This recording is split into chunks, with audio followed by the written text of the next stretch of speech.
Good morning, Wildcats. Today is Wednesday, October 14th. I'm Duran. And I'm Connor, and this is your WCAT News. There's 17 days until Halloween. Fun fact, Ireland is typically believed to be the birthplace of Halloween. Pasco County Schools will administer the PSAT/National Merit Scholarship qualifying test to sophomores on October 29th at no cost to students. My school online students can get a practice booklet in the front office. If you have any questions, please see Ms. Taylor. The Science Department is forming a local chapter of the Science Honor Society and would love to have all eligible students join. Please see any science teacher for more information. Flyers have also been posted around the Commons area with important information. If you're interested in playing lacrosse, please plan on attending the inter-interest meeting after school on Friday, October 16th. Now for today's weather.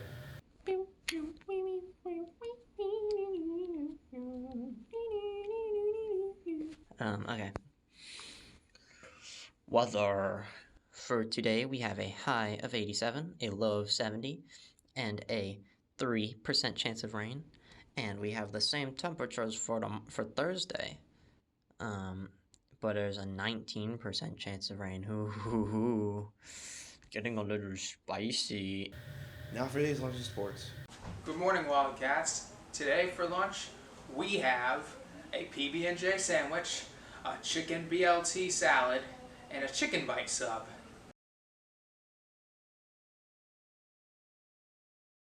Good morning, Wildcats. For Wednesday sports, and then for Thursday, it's now back to your anchors. Just a friendly reminder, wear your mask properly, wash your hands for 20 seconds, and maintain social distancing. Now for today's news feature.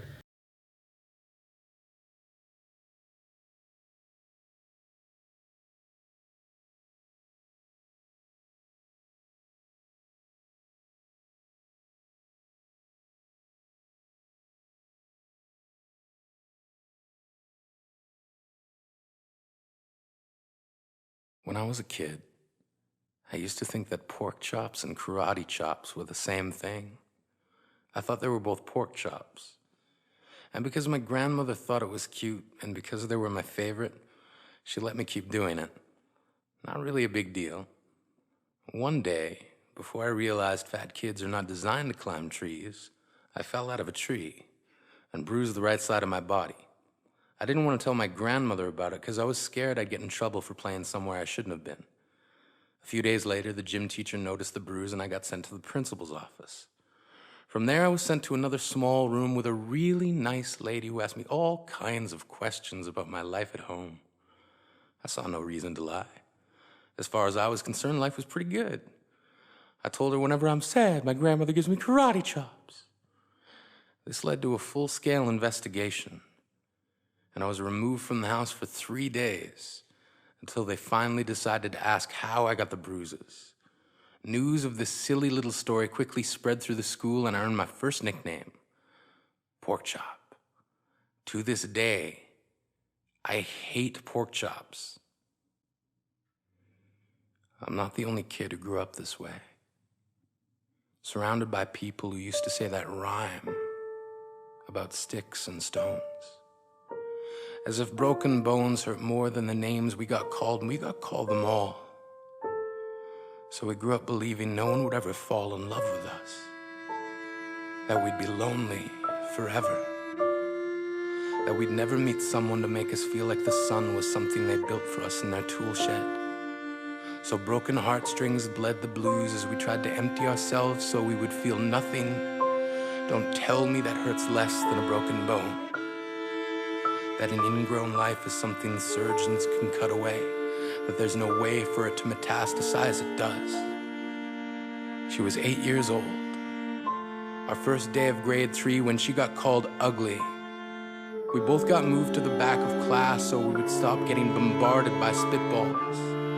But the school halls were a battleground where we found ourselves outnumbered day after wretched day. We used to stay inside for recess because outside was worse. Outside, we'd have to rehearse running away or learn to stay still like statues, giving no clues that we were there in grade 5. They taped a sign to the front of her desk that read, "Beware of dog." To this day, Despite a loving husband, she doesn't think she's beautiful because of a birthmark that takes up a little less than half her face. Kids used to say she looks like a wrong answer that someone tried to erase but couldn't quite get the job done. And they'll never understand that she's raising two kids whose definition of beauty begins with the word mom, because they see her heart before they see her skin, because she's only ever always been amazing. He was a broken branch grafted onto a different family tree. Adopted, not because his parents opted for a different destiny. He was 3 when it became a mixed drink of 1 part left alone and 2 parts tragedy.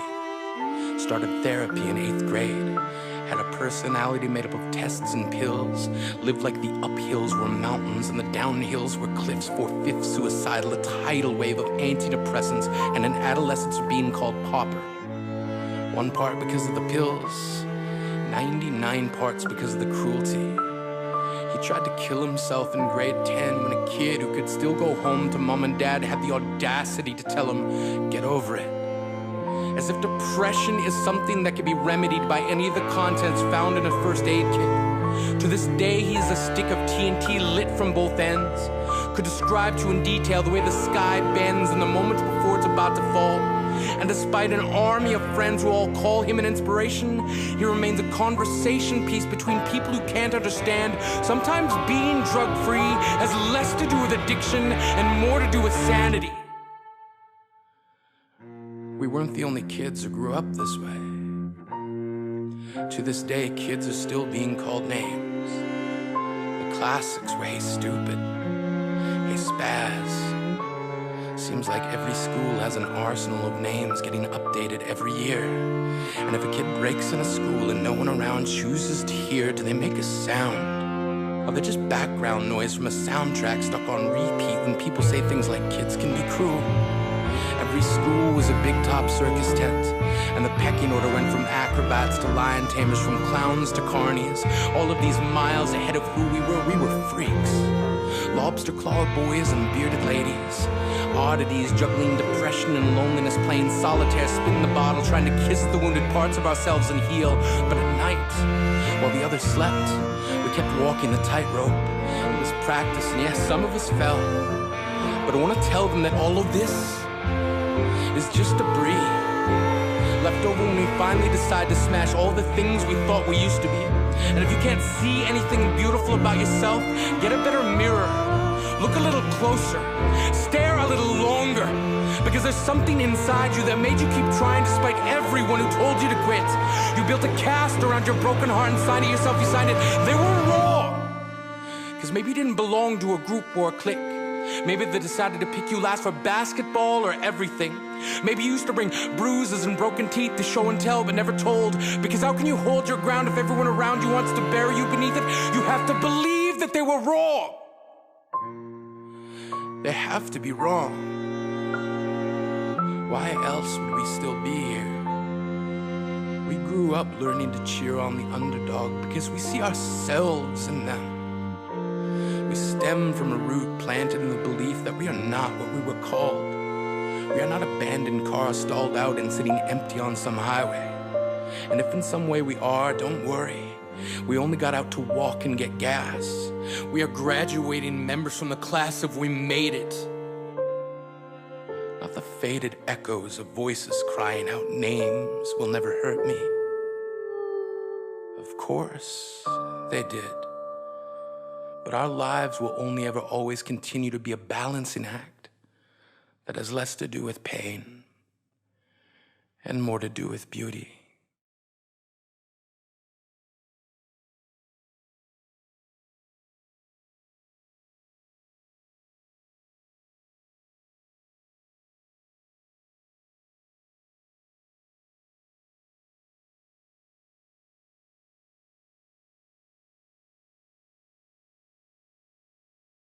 Make sure to pre-order your yearbook before the end of the year.